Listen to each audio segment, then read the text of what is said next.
Chapitre 10. Castelcerre. Le château de Guédenégos, sur la Vin, était une des résidences traditionnelles de la famille régnante de Bauge. C'est là que la reine Désir avait passé son enfance et là qu'elle retournait avec son fils royal pendant les étés de sa jeunesse.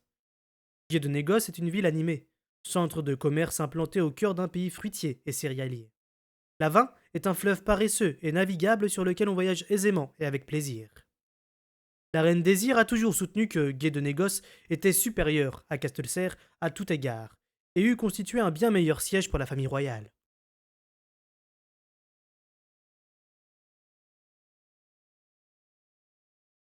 Le retour jusqu'à Castelcerre ne fut émaillé que de péripéties anodines. À l'heure du départ, Kétriken était épuisée. Elle s'efforçait de n'en rien laisser paraître, mais les cernes sous ses yeux et le pli de sa bouche la trahissaient. Le duc Kelvar lui fournit une litière, mais un court trajet démontra à la reine que les oscillations du véhicule ne faisaient qu'accentuer ses nausées. Aussi le rendit-elle avec ses remerciements, et se mit-elle en chemin à califourchon sur sa jument. Le second soir du royaume, Gantelet s'approcha notre feu et dit à Burich avoir cru à plusieurs reprises apercevoir un loup pendant la bataille. Burich haussa les épaules d'un air indifférent en l'assurant que la bête était sans doute curieuse et ne constituait pas une menace. Après qu'elle fut partie, il se tourna vers moi. Un de ces jours, ça va arriver une fois de trop. Quoi donc? On voit un loup dans tes parages. Fitz, fais attention. Des rumeurs ont circulé le jour où tu as tué les forgisés. Il y avait des empreintes partout, et ce n'était pas une épée qui avait infligé les blessures que portaient ces hommes. Quelqu'un m'a dit avoir vu un loup rôder dans Finbay la nuit de la bataille. J'ai même entendu une faribole sur un loup qui se serait changé en homme après les combats. Devant la tente de la reine elle-même, il y avait des traces de pattes. Tu as eu de la chance que tout le monde soit sur les genoux et si pressé de se débarrasser des cadavres, parce que certains n'étaient pas morts de la main de l'homme. Certains? Bah. Le visage de Burich se tordit de colère. Ça doit cesser, tout de suite! Tu es fort, cœur de la meute, mais. La pensée s'interrompit tandis qu'un glapissement de surprise jaillissait des buissons. Plusieurs chevaux tressaillirent et jetèrent des regards dans la direction d'où venait le cri. Pour ma part, je dévisageais Burich, les yeux écarquillés. Il avait brutalement repoussé Œil de Nuit à distance. Je voulus mettre en garde Œil de Nuit. Heureusement que tu n'étais pas tout près, parce qu'avec cette puissance, Burich braqua les yeux sur moi. J'ai dit, ça doit cesser, tout de suite.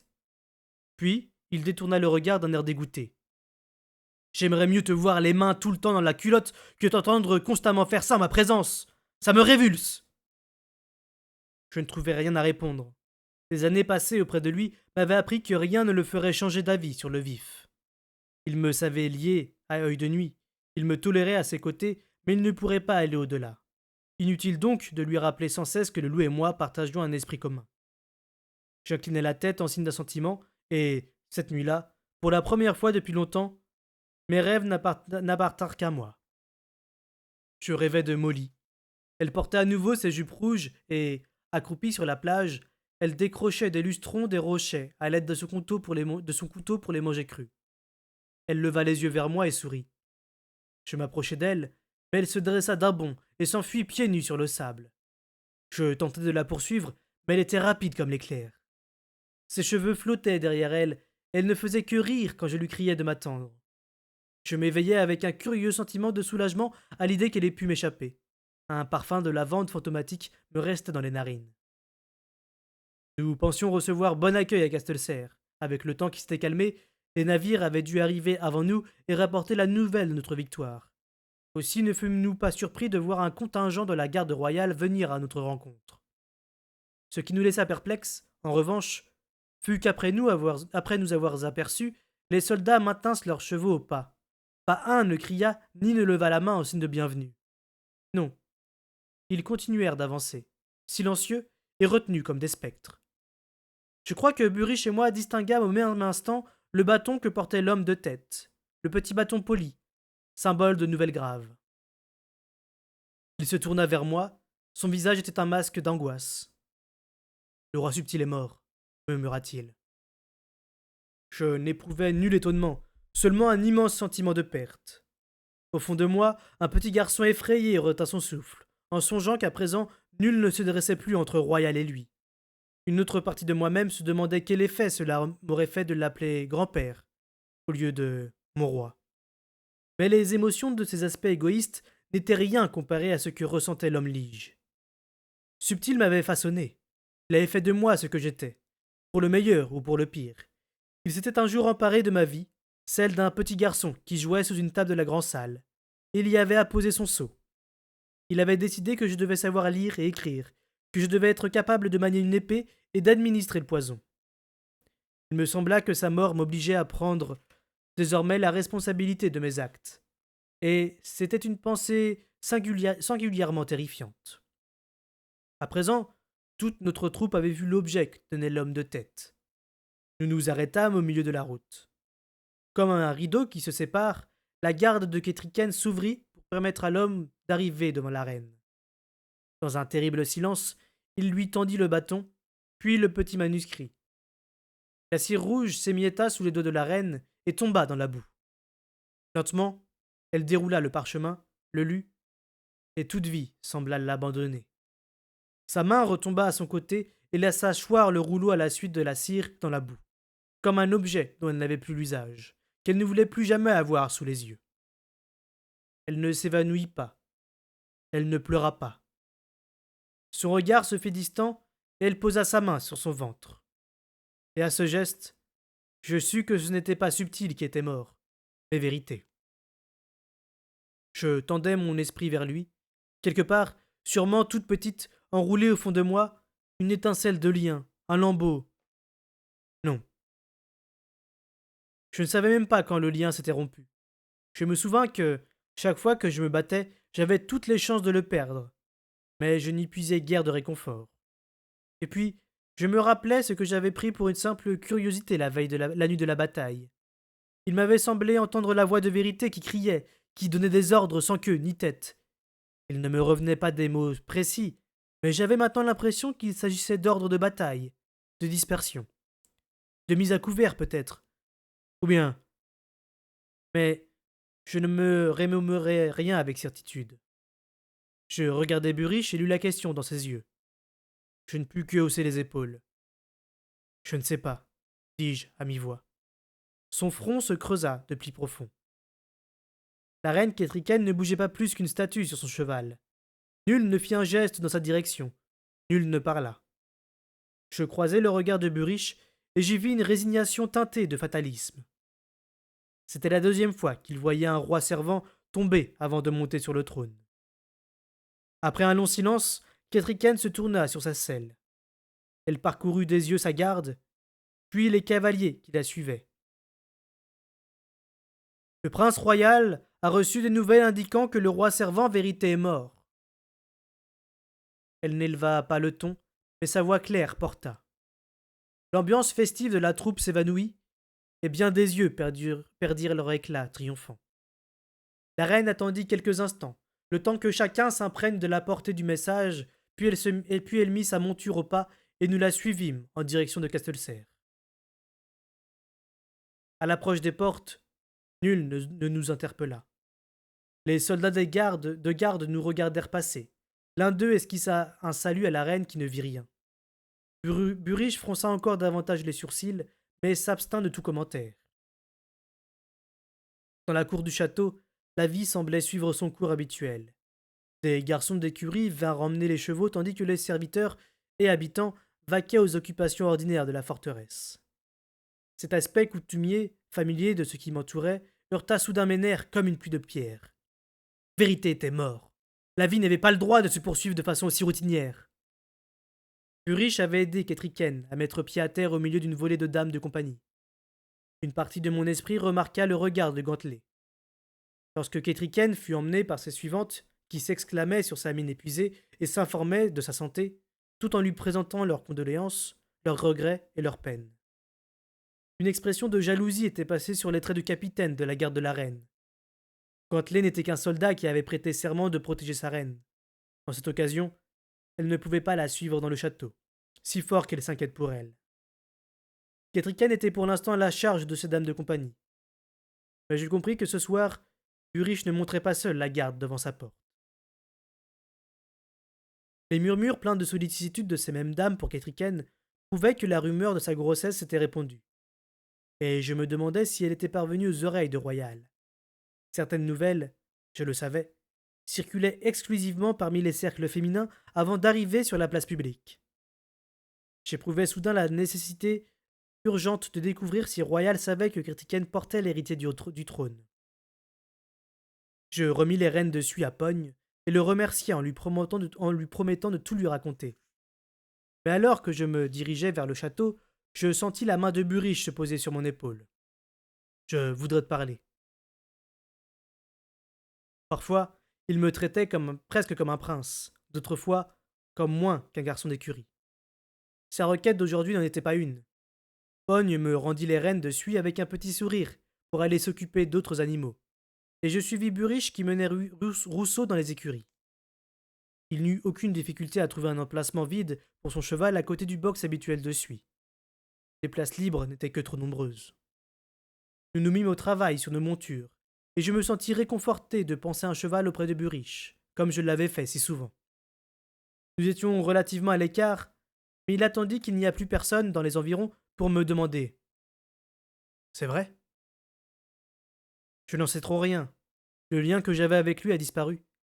Il était déjà faible avant notre départ pour Finbay, et j'ai toujours eu du mal à maintenir le contact avec Vérité lorsque je me battais. D'après lui, je lève ma garde si haut contre ceux qui m'entourent que je l'exclus de mon esprit. Je n'y comprends rien, mais j'étais au courant de ce problème. Tu es sûr que c'est à ce moment-là que tu l'as perdu?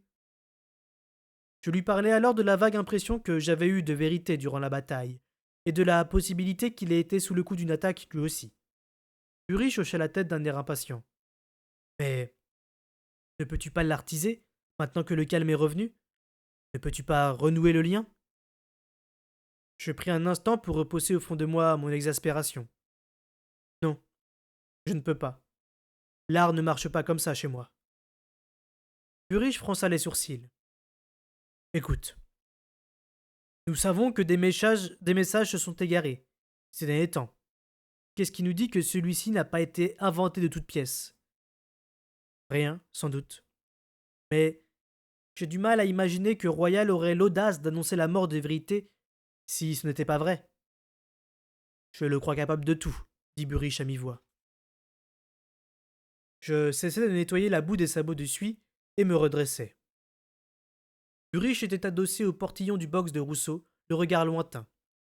La mèche blanche qui tranchait sur sa chevelure était un rappel éclatant du caractère impitoyable de Royal, qui avait ordonné la mort de Buriche avec la même désinvolture qu'il aurait écrasé une mouche agaçante.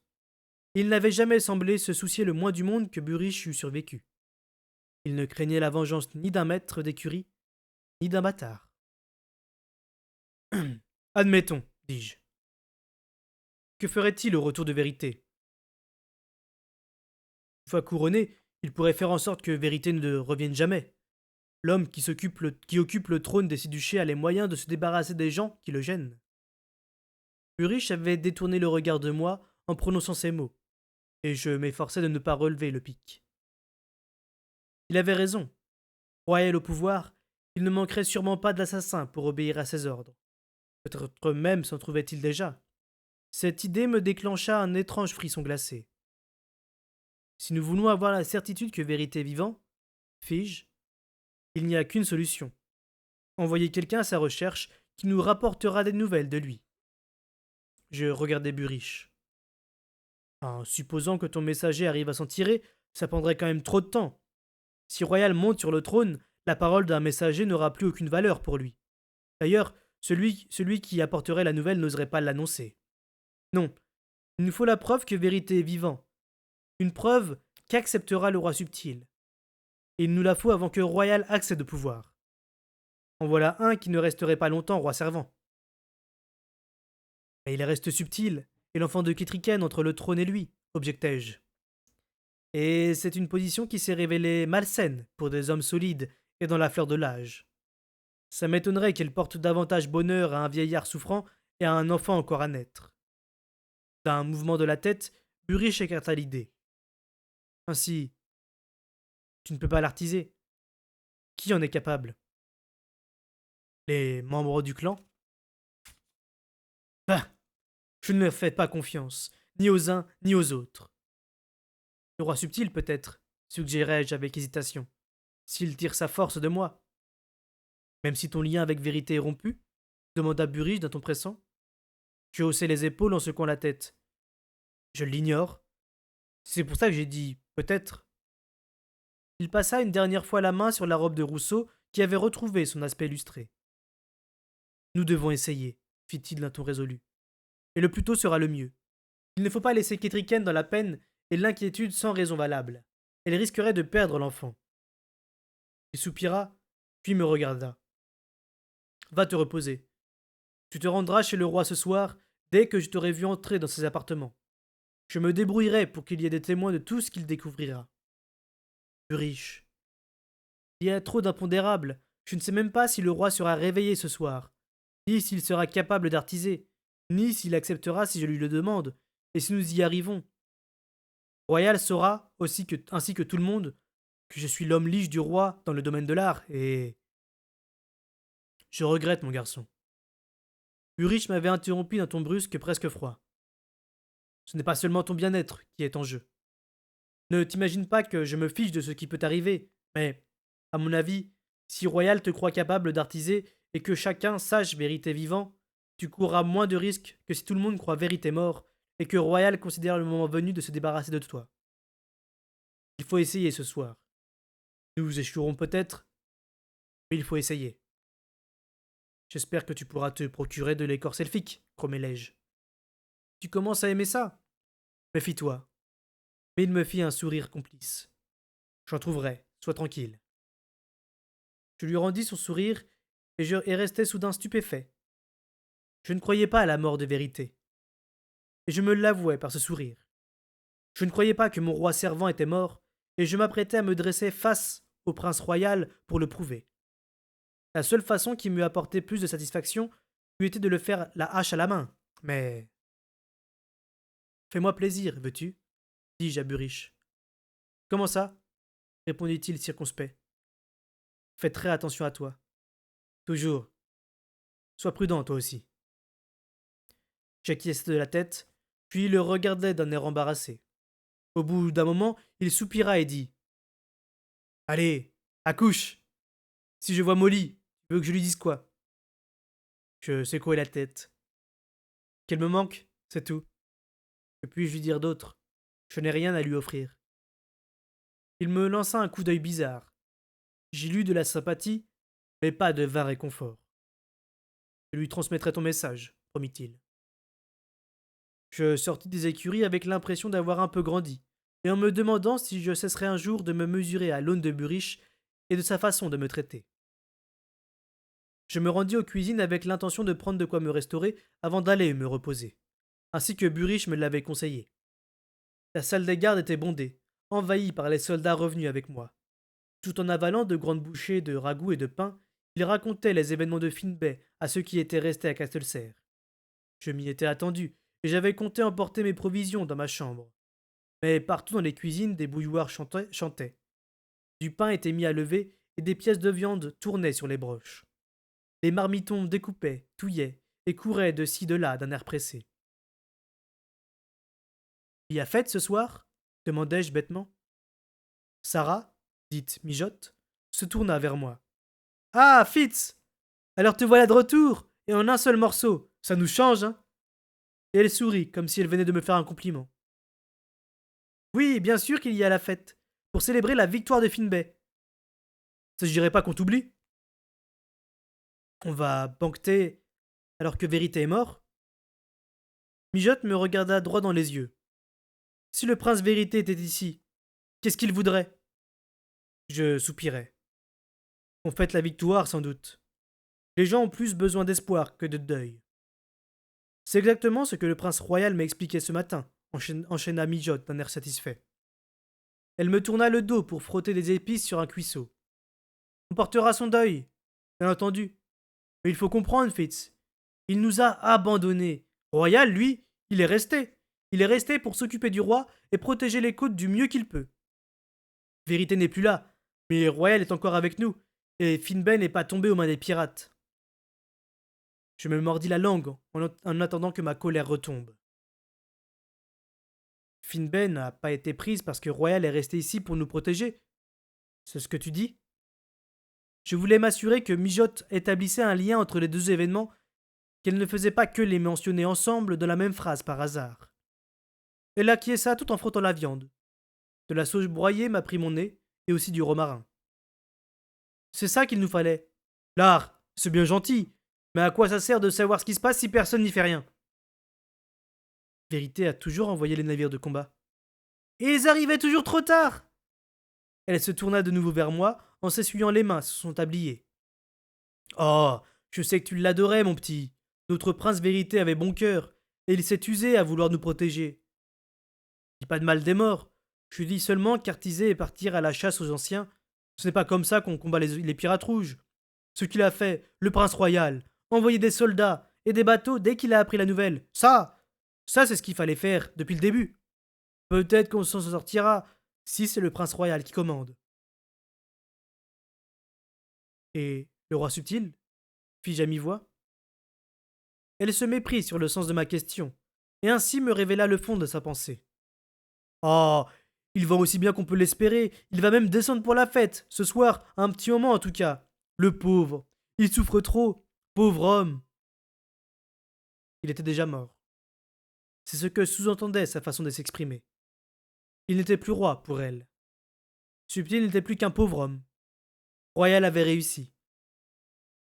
Tu crois que la reine sera présente aussi, demandai-je. Après tout, elle vient juste d'apprendre la nouvelle de la mort de son époux et roi. Ah oui, elle sera là, je pense. Sarah hocha la tête. Elle retourna le cuisseau sur la table et entreprit de le parsemer d'herbes. J'ai entendu dire qu'elle entendait un enfant. La cuisinière paraissait sceptique. Elle voudra l'annoncer ce soir. Tu ne crois pas qu'elle est enceinte? Demandai-je brutalement. Mijotte ne s'en offusqua pas. Oh, si, je la crois, si elle le dit. Ce que je trouve bizarre, c'est qu'elle l'annonce après la nouvelle de la mort de Vérité, plutôt qu'avant, c'est tout. Comment ça? Ma foi, il y en a qui vont se poser des questions? Des questions à quel propos? Fis-je d'un ton glacial. Mijotte me lança un vif coup d'œil et je maudis mon impatience. Mon but n'était pas de la faire se refermer comme une huître.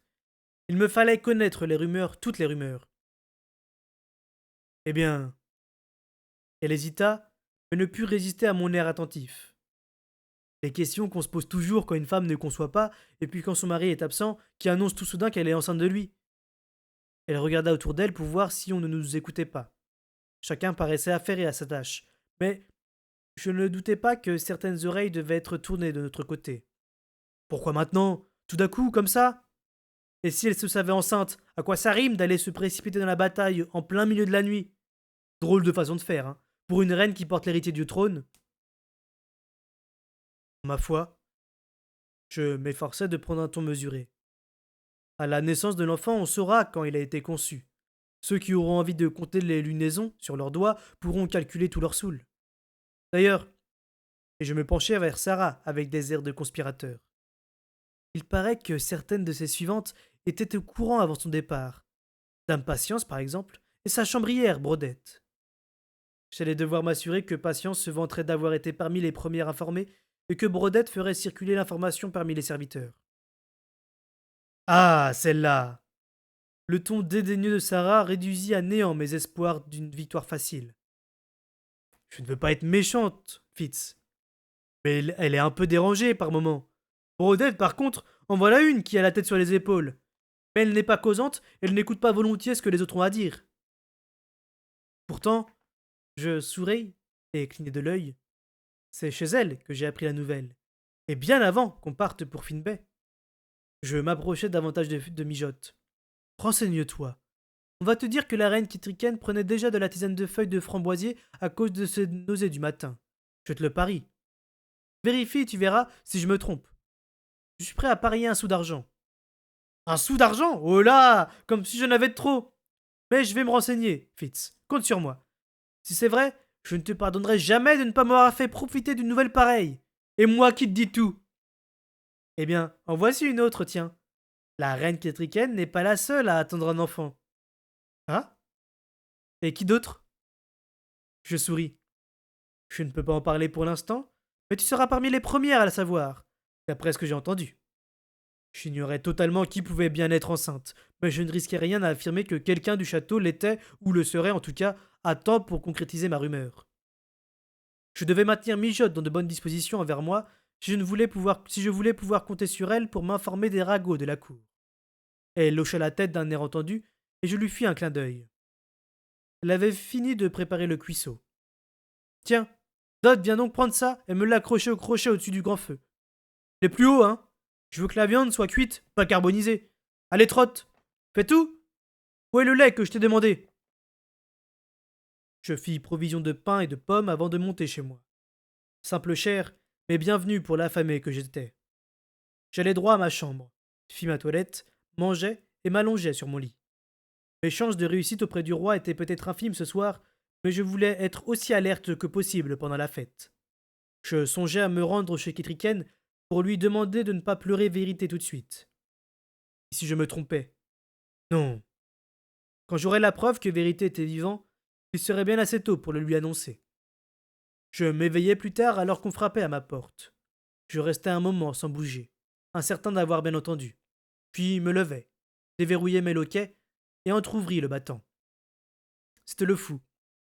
J'ignore ce qui me surprit le plus. Le fait qu'il eût frappé au lieu de faire sauter mes verrous, ou la façon dont il était habillé. En tout cas, je demeurai bouche bée devant lui. Il s'inclina avec une distinction affectée, puis poussa la porte pour entrer et la referma derrière lui. Il mit quelques verrous, puis alla se placer au milieu de la pièce, où il étendit les bras et tourna lentement sur lui-même pour se faire admirer. Eh bien? Je ne te reconnais plus, dis-je de but en blanc. C'est l'effet recherché. Il rajusta son surpourpoint, puis tira sur ses manches pour bien mettre en évidence non seulement les broderies qui les décoraient, mais aussi les crevés qui laissaient voir un somptueux tissu. Il regonfla son chapeau à panache et le replaça sur ses cheveux décolorés. Les couleurs qu'il portait allaient de l'indigo le plus profond à l'azur le plus pâle, et son visage blanc paraissait un œuf dur et calé. Je m'assis lentement sur le lit. C'est Royal qui t'a ainsi attifé, dis-je d'une voix faible. Sûrement pas. Il a fourni les habits, naturellement, mais je me suis habillé tout seul. Si les fous ne sont plus de mode, imagine quelle bassesse de rang attendrait le valet d'un fou. Et le roi subtil? Demandai-je d'un ton acide. Il est passé de mode lui aussi? Il n'est plus de mode de s'inquiéter ouvertement du roi subtil, rétorqua-t-il.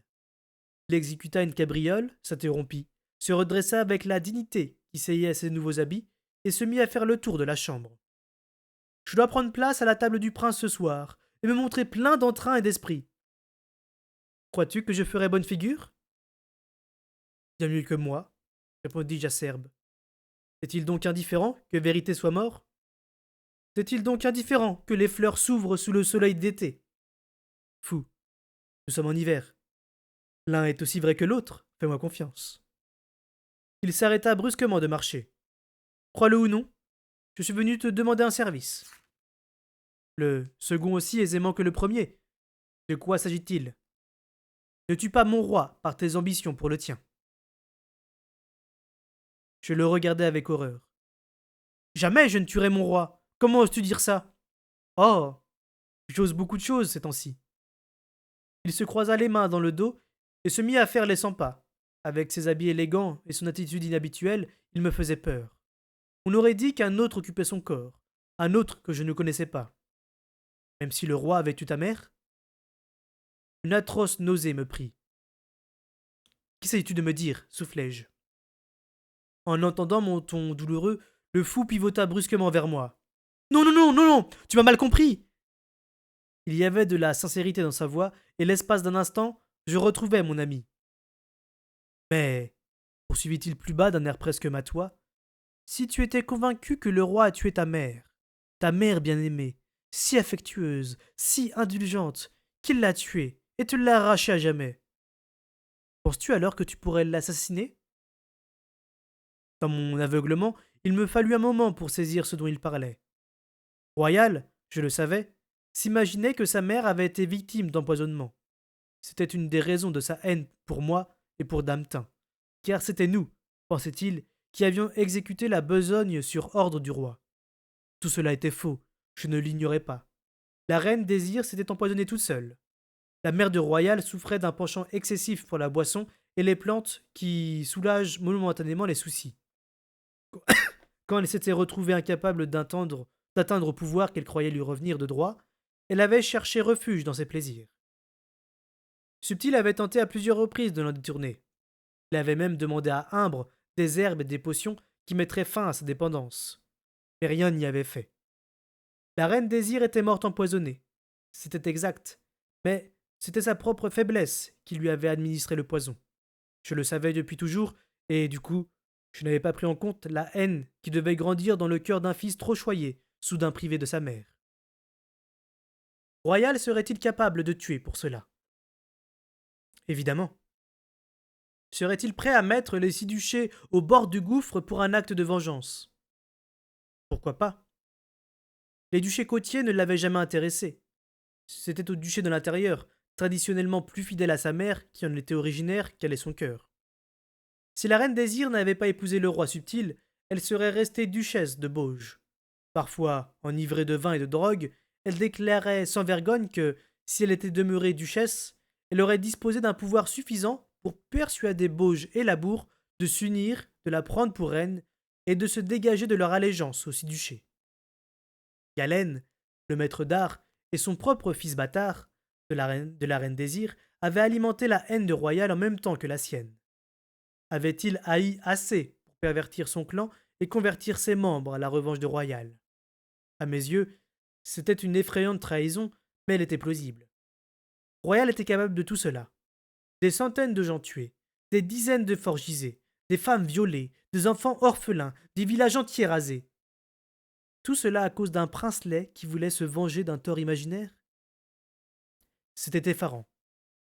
Mais tous les éléments s'emboîtaient parfaitement, aussi parfaitement qu'un couvercle sur un cercueil.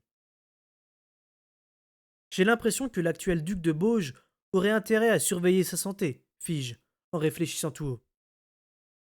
Il partage le penchant de sa sœur aînée pour les bons vins et les drogues. Bien fourni en ses produits et insouciant du reste, je pense qu'une longue vie l'attend. Comme le roi subtil, peut-être, fis-je sans trop m'avancer. Un spasme de chagrin tordit l'être du fou. Je doute qu'il ait encore une longue vie à espérer, dit-il à mi-voix. Mais la vie qui lui reste pourrait être agréable au lieu de s'achever dans le sang et la violence. Tu crois qu'on en arrivera là? Qui sait ce qui peut remonter quand on touille le fond d'une marmite? Il s'approcha soudain de la porte et posa la main sur le loquet. C'est ce que je te demande, reprit-il à voix basse. De renoncer à touiller, messire la cuillère, de laisser la situation se décanter. C'est impossible. Il appuya le front contre la porte en un geste qui ne lui ressemblait pas. Alors, tu causeras la mort des rois, fit-il d'un ton douloureux. Tu sais, ce que je suis, je te l'ai dit. Je t'ai expliqué pourquoi j'étais ici. Et ce dont je te parle, c'est un des points dont je suis sûr. La fin de la lignée des Loin-Vaillant était un des tournants possibles. Mais Ketriken porte un héritier et la lignée va continuer. C'est ce qu'il fallait. Un vieil homme n'a-t-il pas le droit de mourir en paix? Cet héritier royal ne le laissera pas naître, fis-je brutalement. Le fou écarquilla les yeux à m'entendre parler avec tant de franchise. Cet enfant n'accédera pas au pouvoir sans la main d'un roi pour le protéger, celle de subtil ou de vérité. Ne crois pas à la mort de vérité. Tu me l'as pratiquement dit tout à l'heure. Peux-tu laisser Ketriken au supplice d'y croire elle? Peux-tu laisser les six duchés sombrer dans le sang et la désolation? À quoi bon un héritier au trône des Loin-Voyants si ce trône n'est plus qu'un fauteuil brisé dans une salle incendiée? Les épaules du fou se voûtèrent. Il y a des milliers de croisements, fit-il dans un murmure. Certains sont clairs et francs, d'autres ne sont qu'ombres parmi les ombres. Certains sont proches de la certitude, il faudrait une immense armée ou un terrible fléau pour modifier ces chemins.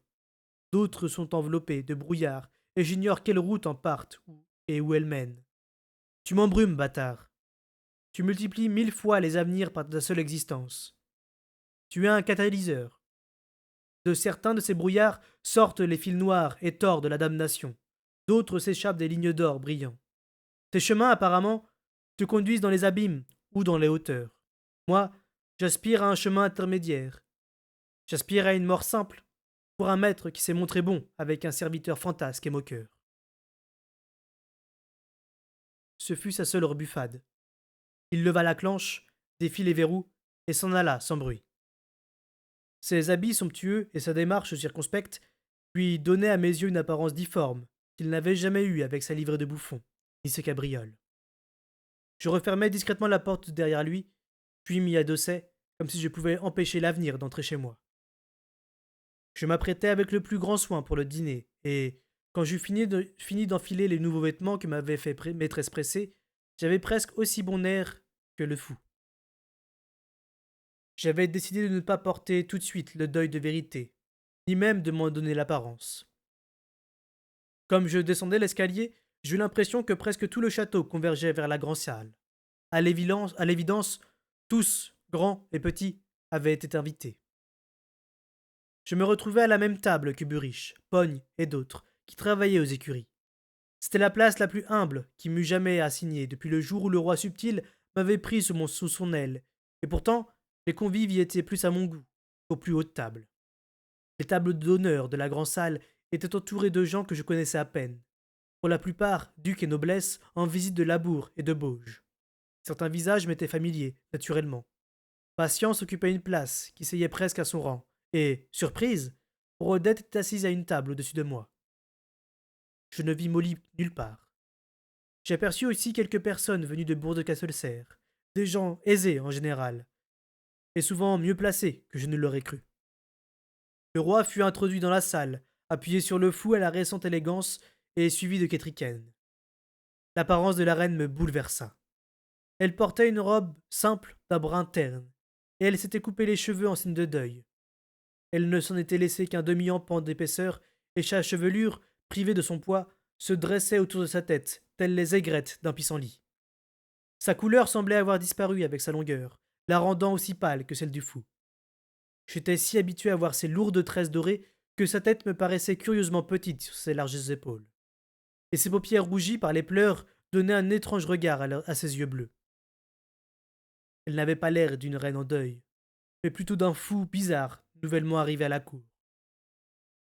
Je ne retrouvais plus rien de ma reine, plus rien de Kitriken à son jardin, plus rien de la guerrière qui dansait pieds nus avec son épée. Plus rien qu'une étrangère, à nouveau seule, à Castelcerre. Par contraste, Royal était vêtu aussi superbement que s'il allait faire la cour à quelques dames et se déplaçait avec l'assurance d'un félin en chasse. Le spectacle auquel j'assistais ce soir-là était aussi intelligemment rythmé et soigneusement mené qu'une pièce de marionnette. Le vieux roi subtil était là, branlant, émacié, qui dodelinait de la tête au-dessus de son dîner, ou qui parlait vaguement en souriant, sans s'adresser à personne en particulier. La reine Kétriken était là aussi, sans un sourire, mangeant à peine, silencieuse et accablée. Et puis, présidant l'ensemble, il y avait Royal, le fils consciencieux, assis à côté de son père défaillant, et auprès de lui le fou, magnifiquement vêtu, et qui ponctuait la conversation de Royal de traits d'esprit qui la faisaient passer pour la plus brillante qu'elle n'était. Les autres convives de la table haute étaient le duc et la duchesse de Labour, le duc et la duchesse de Bauge, et leurs favoris du moment, choisis parmi la noblesse de leur duché. Béarn, Ripon et Orfond n'étaient pas représentés. Après les viandes, deux compliments furent adressés à Royal. Le premier fut prononcé par le duc Teneur de Bauge. Il oignit Royal avec prodigalité, le déclara défenseur du royaume, le loua de la rapidité de son action en faveur de Finbay et exalta le courage dont il faisait preuve en prenant les mesures propres à servir les intérêts des six duchés. Cette dernière phrase me fit dresser l'oreille, mais la suite ne fut qu'éloges et congratulations, sans plus de détails sur ce que Royal avait décidé. Encore un peu, et le discours eût sombré dans le dithyrambe.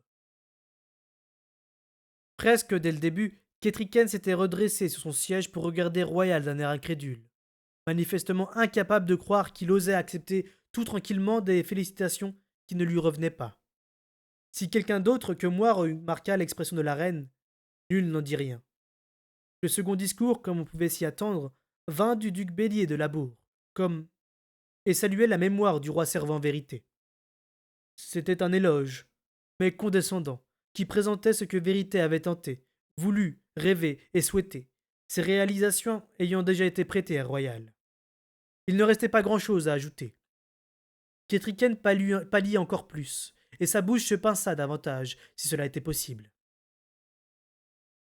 Je crois que, lorsque le duc Bélier en eut fini, elle était sur le point de se lever pour prendre elle-même la parole. Mais Royal se dressa précipitamment en tenant en l'air son verre que l'on venait de remplir. D'un signe, il fit taire la salle, puis tendit son verre en direction de la reine. On a trop parlé de moi ce soir, et pas assez de notre belle reine servante, Ketriken. Elle est rentrée au château pour se découvrir tristement affligée. Pourtant, je ne pense pas que feu mon frère Vérité eût voulu que la peine de sa mort dissimule tout ce qui est dû à sa dame et qu'elle a gagné par ses propres efforts. Malgré son état, et le sourire entendu de Royal confinait dangereusement à la moquerie, elle a jugé bon pour son royaume adoptif de se risquer à faire front elle-même aux pirates rouges. Et ne doutons pas que nombre d'entre eux sont tombés sous sa vaillante épée. Chacun peut être sûr que nos soldats ont été inspirés par le spectacle de leur reine, résolus à se battre pour eux sans considération des dangers qu'elle courait. Deux taches rouges étaient apparues sur les joues de Ketriken. Royal poursuivit son compte-rendu des faits d'armes de la reine, qu'il souillait de condescendance et de flagornerie. La fausseté de ses formules de courtisan rabaissait les actes de Ketriken à une mise en scène bien calculée. En vain, je cherchais à la table haute quelqu'un qui pût prendre sa défense. Me dresser au milieu du commun et opposer ma voix à celle de Royal n'aurait fait qu'ajouter à la dérision. Ketriken, qui n'avait jamais été sûr de sa place à la cour de son époux et qui n'avait même plus son appui, paraissait se ratatiner sur elle-même. À la façon dont Royal racontait ses exploits, il semblait discutable et irréfléchi plutôt qu'audacieux et décidé. Je la vis se réduire, et je compris qu'elle ne prendrait plus sa propre défense. Le banquier reprit avec une reine accablée, qui ne s'occupa plus que d'un subtil à l'esprit embrouillé. Elle écoutait ses graves tentatives de conversation en silence, la mine grave. Mais le pire était encore à venir. À la fin du repas, Royal demanda qu'on l'écoute. Il y aurait ensuite des ménestrels et des marionnettistes, promit-il à l'assistance, mais qu'on veuille bien prendre patience pendant qu'il faisait une dernière annonce. Après de profondes réflexions, moult consultations, et le cœur bien lourd, il avait reconnu et accepté le fait que l'attaque de Finbay avait démontré. Castelcer n'était plus la citadelle sûre et inexpugnable qu'elle avait été, et ce n'était certainement pas un lieu de résidence pour qui était de santé délicate. Aussi, avait-on pris la décision d'envoyer le roi subtil? Le roi leva la tête et regarda autour de lui, en clignant des yeux à la mention de son nom. Dans l'intérieur, à Gué de Négoce, sur l'Avin, en Bauge, où il demeurerait jusqu'à ce qu'il se rétablît. Ici, Royal s'interrompit pour remercier abondamment le duc teneur de Bauge qui mettait si courtoisement le château de Gué de Négoce à la disposition de la famille royale. Il était fort heureux, ajouta-t-il, que cette résidence soit aisément accessible des deux châteaux de Bauge et de Labour, car il souhaitait demeurer en contact avec ses ducs des plus fidèles, qui, dernièrement, avaient effectué de si longs trajets pour le soutenir en cette période tristement troublée. Il aurait grand plaisir à amener la vie de la cour royale à ceux qui avaient dû voyager si loin pour en profiter. Il se tut pour accepter leur hochement de tête de remerciement et leur assurance d'inébranlable appui, qui s'arrêtèrent avec une prompte docilité lorsqu'il leva la main à nouveau. Il invitait, non, il priait, il suppliait la reine servante d'accompagner le roi subtil à sa nouvelle demeure. Elle y serait plus en sécurité et plus à l'aise, car le château de Gué de Négoce avait été bâti pour être habité, non pour faire la guerre. Tous ses sujets se sentiraient plus tranquilles s'ils savaient l'héritier à venir et sa mère en de bonnes mains, loin de la côte et de ses périls. Royal promit qu'une joyeuse cour s'y reformerait bientôt et qu'une grande partie des meubles et des trésors de Castelcer y seraient convoyés lorsque le roi s'y rendrait afin d'atténuer le choc du déménagement. Royal n'avait cessé de sourire, tout en reléguant son père au rôle d'idiot sénile, et Ketriken à celui de jument poulinière. Il poussa l'audace jusqu'à s'interrompre pour permettre à la reine d'exprimer son acceptation du sort qui lui était réservé. Je ne puis, dit-elle avec une grande dignité. C'est à Castelcerre que monseigneur Vérité m'a laissé, et, avant cela, il m'a confié le château. J'y resterai, et mon enfant y verra le jour. Royal détourna le visage en feignant de vouloir lui dissimuler son sourire, mais c'était pour mieux le montrer à l'assemblée. Castelcerre sera bien gardé, madame reine. Mon propre cousin, le seigneur Brillant, s'est porté volontaire pour en assumer la défense. La milice tout entière y demeurera, car elle n'est pas nécessaire à Gallegos, et je doute qu'elle ait besoin de l'aide d'une femme empêtrée dans ses jupes et un ventre bourgeonnant. La tempête de rire qui éclata me révolta. C'était une remarque grossière, un trait d'esprit plus digne d'un pilier de taverne que d'un prince sans son château, et qui m'évoqua tout à fait la reine Désir dans ses plus mauvais jours, lorsque le vin et les herbes lui enflammaient le caractère. Pourtant, toute la table haute éclata de rire, et aussi une bonne part des tables basses. Le charme et l'hospitalité de royaume l'avaient bien servi. Qu'importait l'insulte ou la bouffonnerie qu'il lancerait ce soir, ses flagorneurs l'accepteraient sans broncher, en même temps que les plats et le vin qu'il dégustait à sa table. Ketriken semblait incapable de dire un mot. Elle se leva et aurait quitté la table si le roi n'avait pas tendu vers elle une main tremblante. S'il vous plaît, ma chère, dit-elle d'une voix chevrotante, qui n'était que trop audible. Ne me quittez pas. Je souhaite vous voir auprès de moi. Vous voyez, c'est le souhait de votre roi, fit Royal, attrapant la balle au bond, et je doute qu'il mesura complètement lui-même le hasard heureux qui avait poussé le roi à émettre cette prière à cet instant précis. Contre sa volonté, Ketriken se rassit. Sa lèvre inférieure tremblait, et son visage était cramoisi. L'espace d'une terrifiante seconde, je crus qu'elle allait éclater en larmes. Ça aurait été le triomphe ultime pour Royal, la démonstration de l'émotivité excessive d'une femme enceinte. Mais non. Elle prit une profonde inspiration, se tourna vers le roi et, lui prenant la main, dit d'une voix basse, mais que tous entendirent: Vous êtes mon roi, à qui j'ai juré allégeance. Monseigneur, il en sera selon votre souhait. Je demeurerai à vos côtés. Elle inclina la tête. Royal sourit d'un air affable et un vacarme exubérant monta aussitôt de l'assistance qui se félicitait de son acquiescement. Royal continua de pérorer encore un peu une fois que le bruit se fut calmé, mais son but était déjà atteint.